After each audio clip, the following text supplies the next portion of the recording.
Ito pulyar. Pulyar. Ito po yung pulyar ko, inaluan ko ng binabad sa sibuyas. Binabad yung sibuyas sa tubig pala. Ito para at least kasi yung amoy ng sibuyas nakakatulong din pang taboy ng insekto yun. Saka hindi naman bawal ihalo sa kanyon.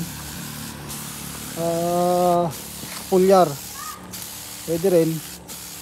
Ito mga late bloomer na mga yan dito sa linya na to.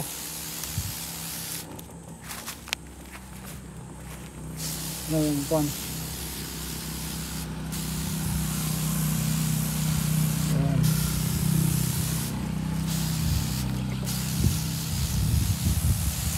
okay.